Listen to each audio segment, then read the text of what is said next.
Hey everybody, it's Kevin from Twin Talk, and today we're going to be talking all about Ahsoka.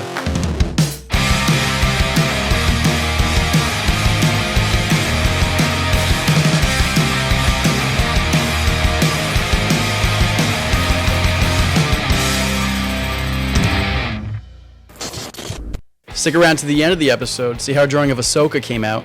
If you like what you see, subscribe to the channel for more videos. Ahsoka is the latest Star Wars installment released on Disney+. I was looking forward to this for a long time, since Mandalorian Season 2, with Ahsoka's live-action debut portrayed by Rosario Dawson. Full transparency, I don't know much about the Clone Wars, Star Wars Rebels, but I was excited for this with the hype surrounding that, and I gotta say, it was pretty good. Nothing outstanding, but I thought it was a very solid addition, science fiction, Star Wars heavy installment to the series. I could only assume that these are all continuing stories from the Rebels series, because that was probably my favorite part, was the ensemble of characters here. That was some of the good for me, which enhanced the show for me, because Ahsoka, obviously now she's older, she's wiser, so she's a little bit more of a stoic character. So it was nice to see some flawed characters with Sabine, some reckless characters with Hera, some added flavor there for entertainment purposes. Some of the characters worked a little bit better than others for me, but overall it definitely made me want to go back, rewatch the old cartoons, and kind of get familiar with the story that's going on here. But I really liked Sabine, Chopper, the droid was sick, Hera was pretty cool. But for a show titled Ahsoka,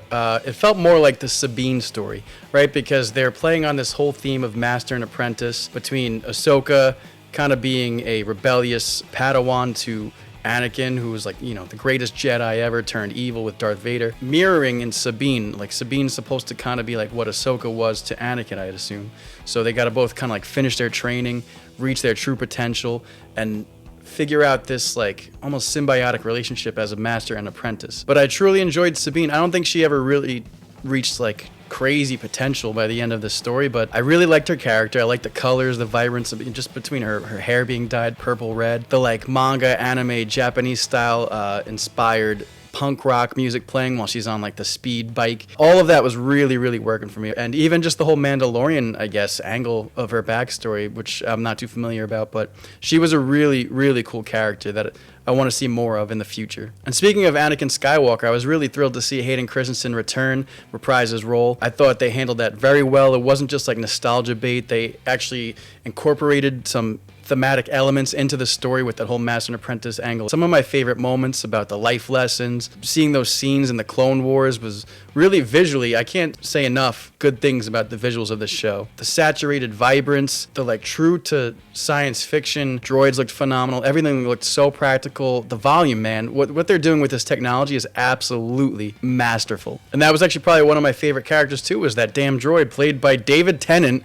Doctor Who himself. He was iconic casting, in my opinion, for this droid, Huang, something like that. But I really dug his relationship with Ahsoka. I thought some of the moments between him in private with Ahsoka were more meaningful than a lot of the elements that she had with any of the human characters. I really, really enjoyed him. Again, it really lent to that whole fact of like vintage sci-fi, Lost in Space, Star Wars elements that I absolutely gushed over. The droids were great. Chopper, C-3PO makes an appearance, so that was really cool to see. More nostalgia. More positives I have to say about the show were those two Sith Lords. Ray Stevenson, rest in power. I know him from Punisher Warzone, but he was a great Balin Skull or whatever. He did an incredible job, I thought.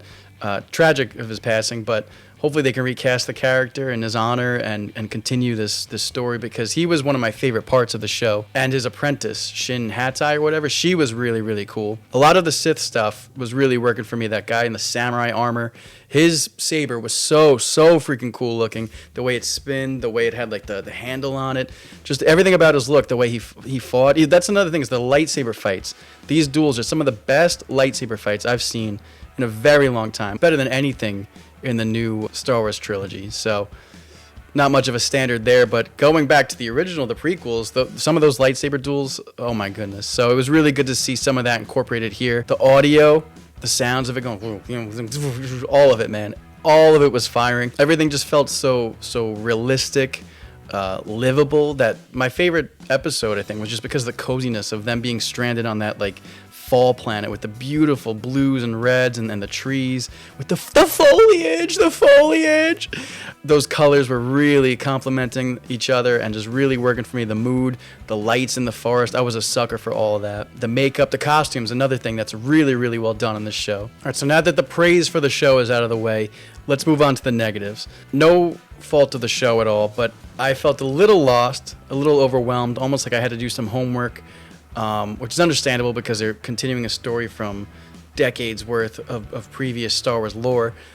So that's my bad, but I definitely felt a little confused, a little lost of where we were in the Star Wars timeline. But the show did a good job. The writers did a good job of anyone that's new, they can hop on this brand new story and kind of continue from where they've already been. So I got to know the characters enough where it wasn't too daunting of a task, but I mean, just in general, all this influx of content just feels a little bit more like homework these days. Again, not so much the show's fault. However, some of the pacing issues, they're obvious. Like the first few episodes, definitely a slow burn, slow start, and some of it was a little painful, a little worrisome, almost as slow as those turtles moving in their shelled RV camper automobiles.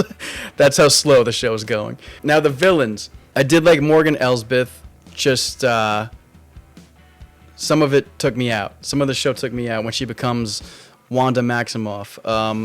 The zombie element of this Star Wars really, really threw me off, really took me out. It was very cool, Night of the Living Stormtroopers will say, but this whole witches thing kind of undermines the Force. I don't know if this is an element from the books, from the comics, from the animateds, but it just kind of felt like, oh, if there's these powerful witches, what's the point of even the Force? But so I guess they have their role, but you know, I wasn't really buying into it. But it was nice to see Morgan Elsbeth because she had a great duel with Ahsoka in Mandalorian Season 2 with, I think, the Beskar bow staff or whatever. So she was really cool when she had this like mystical blade. It was pretty visually appealing.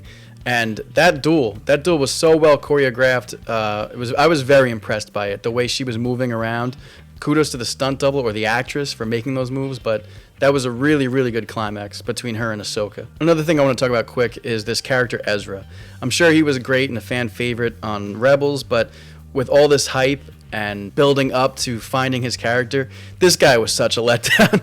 I gotta be honest. Even with the cool force pushes and he doesn't need the weapons, that was kind of cool, but his character in general was kind of soft for me.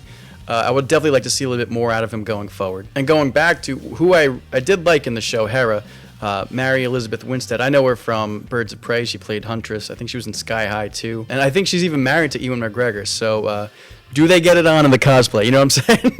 But her acting chops definitely could have been a little bit more improved at certain points. She was more of just like kind of a know-it-all, and it kind of pissed me off at certain elements. So I would like to see more of her story arc and a little bit more acting improvements out of her. And my biggest letdown of the show is the main villain. For being this huge, hyped-up character, again, maybe I don't know enough about him and what he's done in the past, but to be so, we're intimidated by him, we're so afraid of him. This Grand Admiral Thrawn, great look. Don't get me wrong, he looked really cool with the white suit, the black boots, the blue skin, the red eyes, piercing red evil eyes, and just his stoic, commanding presence.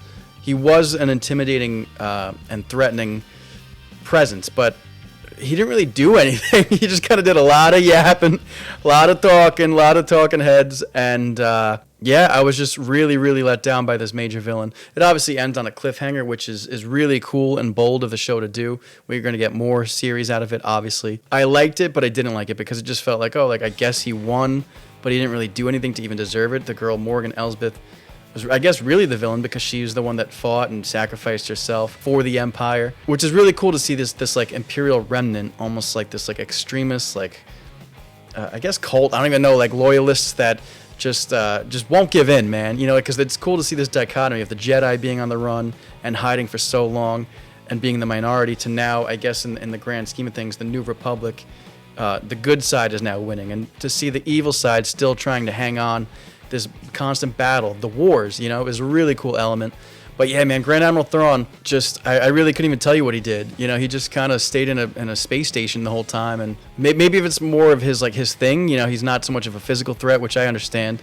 But he just felt more of like a battleship, you know, oh, you sunk my battleship. chess piece moving kind of guy, one step ahead, he kept saying, but he just like kept moving his pawns and his minions all over around. So I would like to see a lot more out of him going forward. He was a cool presence. I liked the actor. I liked everything about him. Besides just what he did, there was nothing he really did. Overall, I enjoyed this show for what it was. I liked that it ended on cliffhangers. Very bold, but it kind of feels like an unfinished story. Love the visuals. Love this new ensemble of characters that I want to see more of. Some of them I feel could be a little bit more fleshed out going forward, but again, maybe I got to rewatch all the animated shows. I'm going to give this thing a 7.5 out of 10. Anyways, that about wraps up today's episode of Twin Talk. If you like this video, give it a thumbs up, comment below to join the discussion, and don't forget to subscribe to the channel for more content. We'll see you next time. Peace!